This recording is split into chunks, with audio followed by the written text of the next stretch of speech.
Pierre Victoria. Vous êtes directeur du développement durable de Veolia. Vous avez aussi été élu au niveau local pendant 12 ans, donc vous connaissez bien ces problématiques. Pour vous aussi, il y a urgence?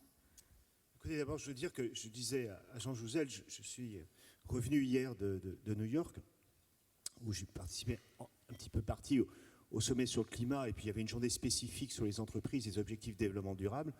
Et si le terme d'urgence aujourd'hui est débattu, c'est qu'il est particulièrement pertinent et reconnu. Alors tout le monde a entendu les propos de Greta Thunberg et le message qui est porté, c'est une forme d'activisme, mais le deuxième peut-être propos le plus activiste qu'il y a eu, enfin le plus fort qu'il y a eu à l'occasion de cette semaine, c'était avant-hier celle de Paul Polman, qui est le président de la Chambre de commerce internationale, et qui a eu des propos qui n'avaient rien à envier, je dirais, à Greta, en termes de force de ce qu'il a dit. C'est-à-dire que nous sommes en train de partir dans un mur, et que surtout, l'impression générale, c'est qu'il y a peu de gens à s'occuper des questions du futur et des générations futures ou du monde de demain. Donc je veux dire, cette question de l'urgence, elle est aujourd'hui partagée par l'ensemble de tous les acteurs.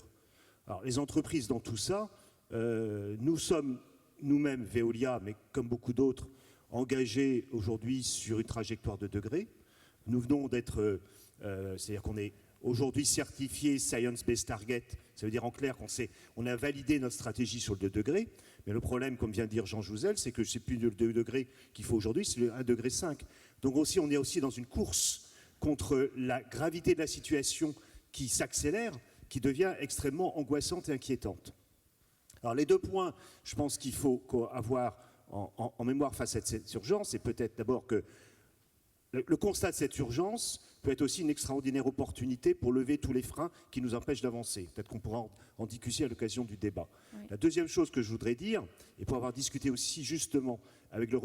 représentants des collectivités locales qui étaient présentes à New York, et le maire de Strasbourg en particulier qui était là, c'est que l'impression générale que l'on a quand même, c'est que sur les territoires s'inventent aujourd'hui des solutions qui sont extrêmement intéressantes et extrêmement intelligentes. En particulier, la construction, et nous y contribuons, de créer des boucles locales qui permettent de connecter des services qui étaient déconnectés, qui nous permettent, en ce qui nous concerne, nous, eh bien, à partir de l'eau, de faire de l'énergie, à partir des déchets, de faire de l'énergie, de faire en sorte qu'on promeut ensemble collectivement une économie circulaire. Enfin, il y a plein de solutions aujourd'hui qui se construisent, ici d'ailleurs au Havre, comme dans d'autres villes françaises, comme partout dans le monde, peut-être qu'on pourra en reparler tout à l'heure.